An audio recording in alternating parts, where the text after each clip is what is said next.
mi gbẹ ọyọdẹ o bàbá Jésù tún kàn mí o eye dèdò sanfọ bókaná mi lùdéjì akọlọ tún kàn mí o esana mi zọn amẹtọ kìdèǹgbè gànjí bàbá Jésù wàjáwù náà mi ewu tún lọ njẹ jorogogo nyina tó. Me wana me mo choche buso wa o senton e gona gbesusu gege me gigo pipale puna jiweri to to baba si niwe nkome to Jesu nkome nishe bo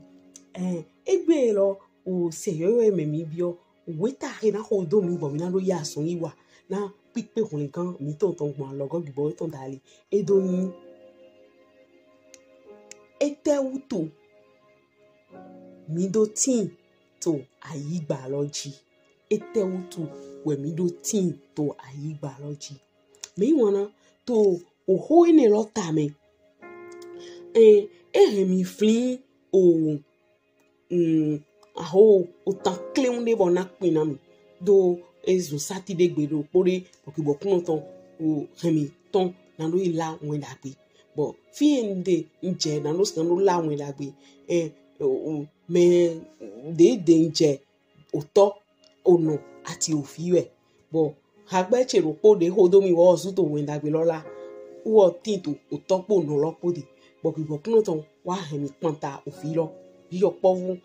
edo gba we na yin pe awo pe wi awe bo wa kan bi ero be ano kan bi o de we do ete utu emi tinto ayigbaji we nen ko do o do yin ko eto mo yin so do yin ko chi bo mi do ndo mi de kanji pero ha o ho ene ho ti tengbe we yin do ete utu elo yin ho ti tengbe afunu egbe emi kan ho mo ko bi o emi de kaka bo te so ikan me baba mi ton lo yin ma se po baba mi ton boya mi ton wo kan me be ma kan ho mo ko bi o yi to egbe aji o bode nse mo ameme mi son gbigbo kuno ton si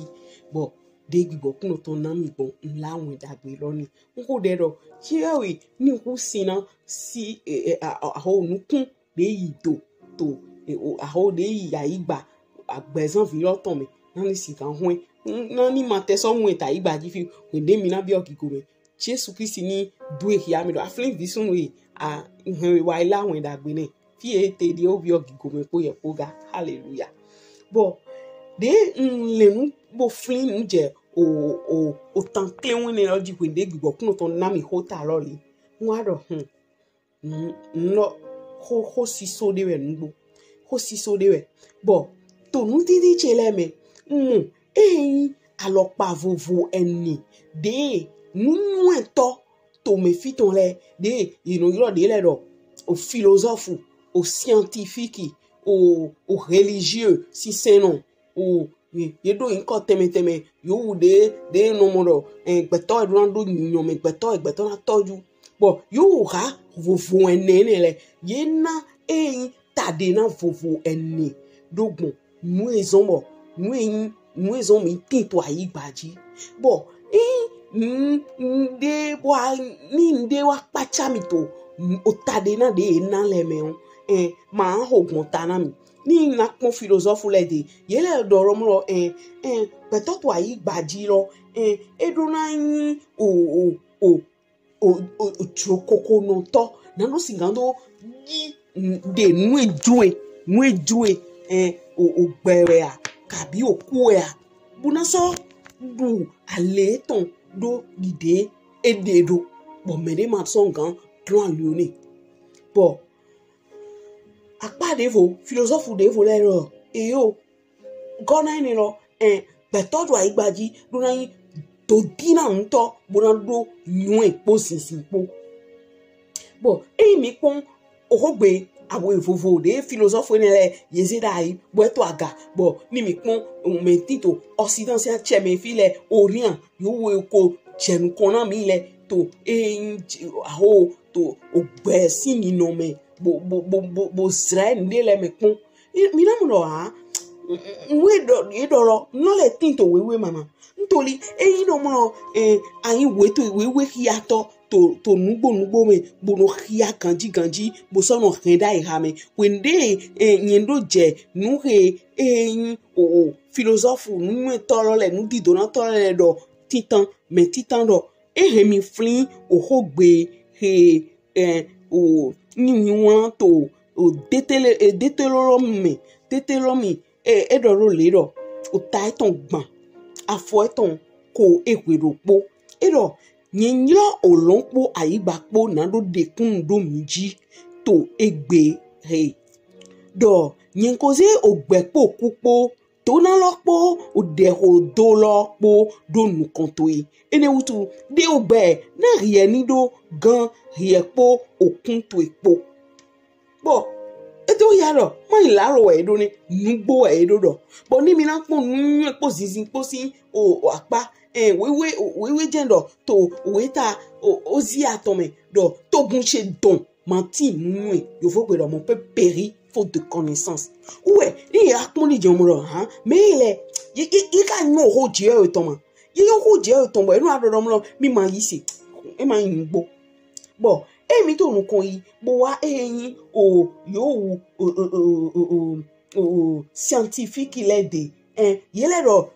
o pe nínú petoton na lo jigba bo na lo tọ́jú ayigba na ma ayigba sin nínú me kanji bo nu edo ma ila lo ne do ni mi pon we ta Genesis ton o ta eton titan afo eton gban ewe awe edo ro le do jiwe ewe do na ye jiwe ewe sodo hlan edo mo mi siseno bo sudeji bo so go ayigbaji bo du ganto eji bo du aholu to owevi ohu tonji bo ro to owe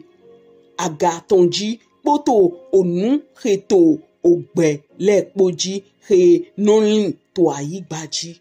hallelujah bo so ipon sise no le nu he yele do gbẹtọdún náà nọ gbẹ nàdó sìgá tó yàn jíwèwè nàdó dín jíwèwè nàdó chápó epo àti nàdó tìǹdó eyín òjọmiun pípé tán bọ yé má dò lálọ ni nítorí ló mú lẹsìn ìwé mọ òta ẹtàn wíẹnì afọ ẹtàn fọtọnukún àwẹ ẹdọọdún lẹdọ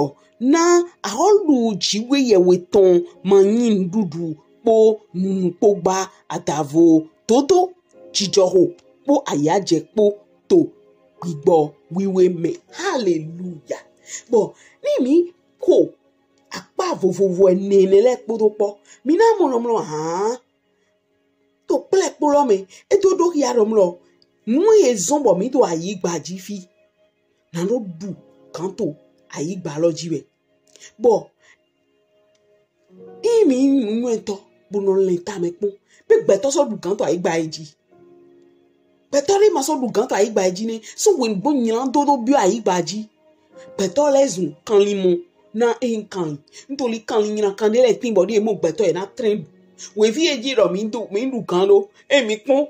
we me tla mi na won we vi we te mi Jonah hallelujah nje we ma tipo Jonah kwa we vi Jonah ona dondo o we home bo to jebe mi tite mi o mode o we vi da ho emi gbeto de legbon evun gbeto de legbon bo ni mi akun mi no mo lo mi ma to te me de jero mi ni tindo e te auto ntoli nyiran do wa ayigbaji bo we ni nyiran to ka do wa ayigbaji ro me de wa tin bo chiwi e we sedo wen Kristi Jesu nando wa yin onyiran do sin ache zunofo to nu dida shiwe ewe tonji bo nomlo mi na pon mi gando ni mi na do to kleun me to se we me nu ewu tu mi to ayigbaji mi gbetole na do di chiwe ewe mi ma di chiwe ewe Jesu Kristi me fo mi ma di chiwe ewe Jesu Kristi me fo ne ntoli wo ado eyin o to hiami wende o to du hiami kle di hunle kan to bo weta he gigbokun ton nami bo mi na do yi nu kan to holo me we tinto when agbe johan to me ota wiene bele so afo ton titan do ya fo ton wiene to kiki adole mi dike ai ha mi to yin to clan blo mi yise to chiwe ewe me bo yise to nyemega to we otoshi ton gbe ofi nino susu wetin emanyi mo nyendo ko dohlan mi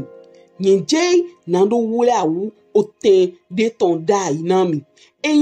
nye yi bo wule awu oten de ton dai nami nyena so lego bo hen mi yi dede na ofike nyen tinte we minano noga poro ofi he nyenje mi nwe mi so nyon alihologa Tomasi dohlan do okluno mi ule manyon ofike riejei nawe mina nyon aliholodo Jesu so dohlan do nyewe aliholo nugbo po gbepo mende masogan wa otode adavo gbonyentali eyin mi ule ko nyon mi do ko nyon otoshega poro son divie yi mi ule ko nyon boko so mwen Philippi dohlan do to otolo ya mi okluno eso tsunami Jesu dohlan do be le nyen ko tinto mi de ten do riema ko nyomi ba Philippu ewohe ko momi ko mo oto nawe riedo do oto lohia mi be rie mo yise do nye tinto otome do nye tinto otome bodo oto tinto nyeme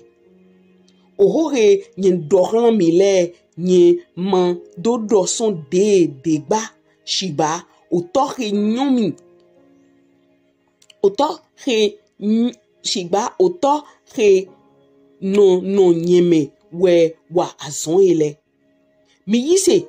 do nyentin to otome poro ototin to nyeme kavi eyin mi kavi emanyi mo mi bo yi mi se na azon lo su le ton wutu nugbo wenye dohlan mi mere yi mi se azon he nyenwa we ewo na waga azon he so klohu ehe we enanwa bo ehe we enawa nyena yi otoshe nyena yi otoshe de utu poro onude pepe he mina kambio to onyisheme ene we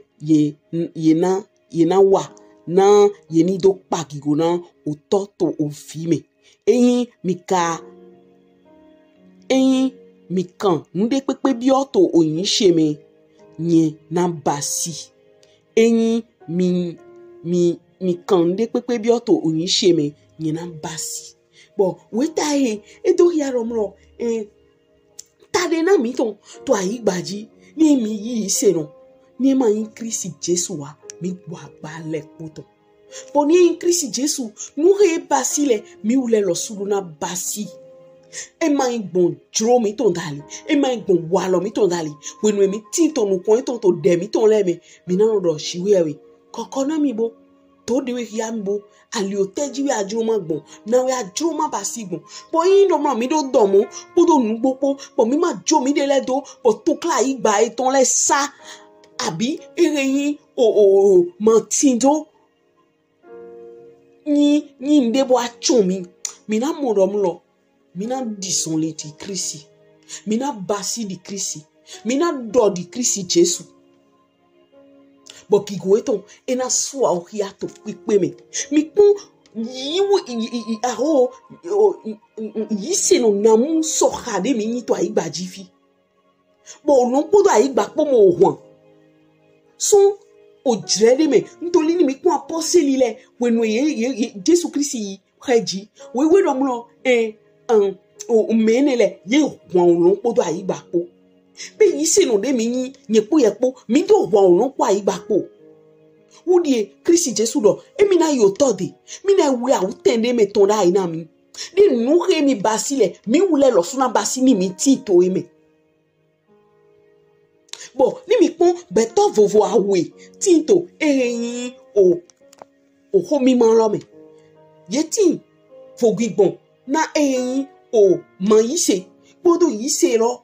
bodo a ihakperepo. Ntoli mi pon Tomasi, ema yise lo pali, kaka krisi doku. Kaka so le jede ro fon. Ezu wende fon. Wezi alo eton do akpa eton tome. We yi koliji kwa fikpo. Bodo mo lo he, kune kan tolo tori. O, nuti donan to théologie le do. End blebu. Ni end blebu wendagbe. Wendagbe tintan to, wendagbe la to tintan re end. Tomasi we. Bodi mek mon Philippi. E non, ki si pa man. E yi se lo man. E mon we wale. Shiba. E ba modo. E so gbepo. Bodi krisi biyo ki ko eton wero. E yi ezan. Ntoli Philippi. We yi wendagbe la tona e ojo. Etiopine. De yi o ahosi. Kandasi ton. Reno toju. O nuti do eton le. Bon, ni pou ye pou, e mi jo mi de do, so man yi se mi ton utu, abi, yi se mi ton loto kleume. Namu jiwe, aho, man no man zami do. E jo nan zami. Mi do roche se, jiwe jo nan zami, bon mi do na jo mi de do, bon jo mi de do lo, e na tinto, u jeme, mi no do, o do, jiwe po. Nano jevo. Boya sati de gbe pewe. Bo ando egbe onu pipon churchi mateje nje idin baba to kigo eton. A o da ndudu asuto eton da ine podo o file po bo na nu emelo popo do bai bo sendo bo di do lieu de retraite to fi an di jiete. To toute la journée. Mo na ro emi la o son flin to dimanche à fond churchi emi do wa. Ni gbigbo kun to so do emi do so no take mo mi to flin. I don't know. Bon mon lo bi ba imewe. Gbigbo kun to na yiteme to mi siste. E na yiteme. Ntoli egbede mi wa lezu chiwi ewe zon wa tobo mi ma sonu ayi e yo fu pe yo saveur lo to kigo etome to koli lo chi. Saveur lo wedo mi. Bon ni mi ma tindo ereyin ohun nu wankun kigo ton ene lo a. Man kan dikrisi. Man singan dikrisi ni no mi to aigbaji fi e na no Vreke seme, e na ino, wuli yele me, e ma na kigo, e ma dosi se, jiro nye ton na nye do, wendo, ni no aigba chefi, ni do tande, na kigo chiwe weton,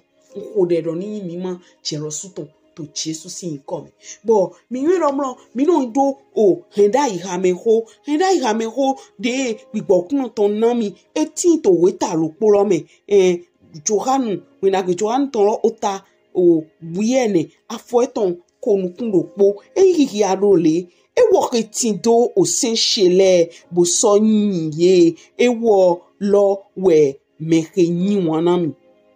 mere so nyiwanami ye na nyiwane son otoshede ye na so nyiwane bo na so do de rie hlan bo na so do de ria hlan.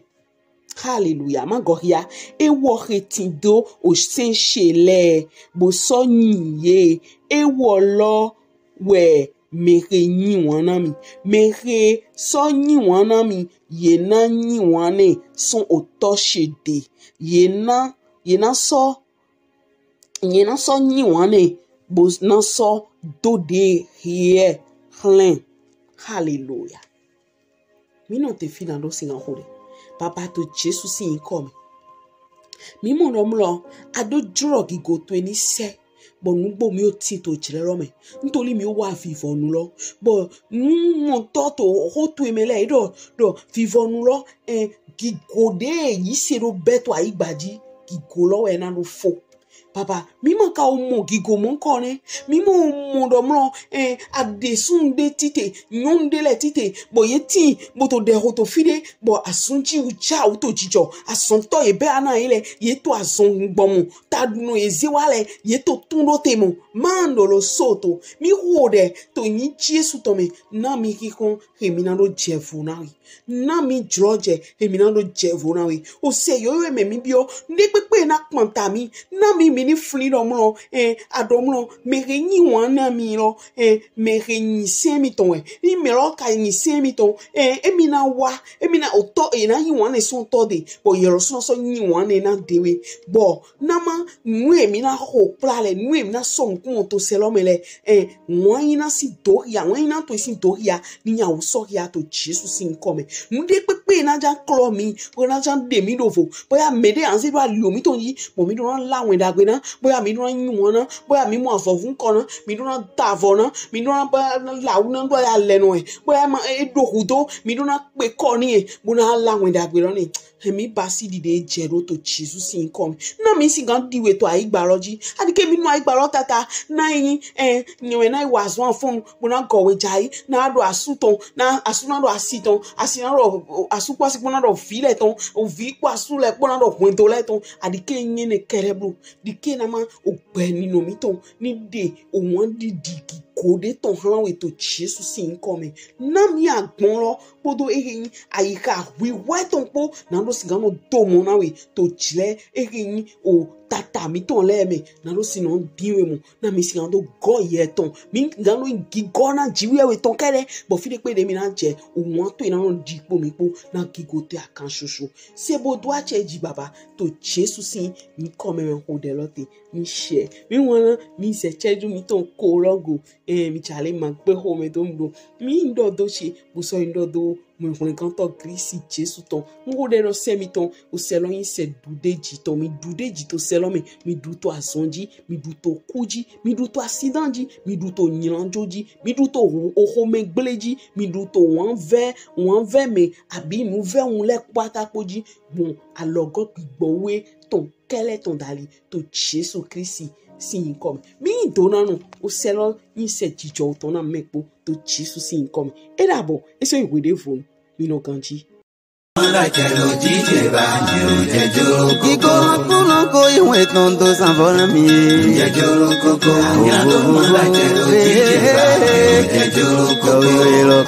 Iwe tonto sanvola.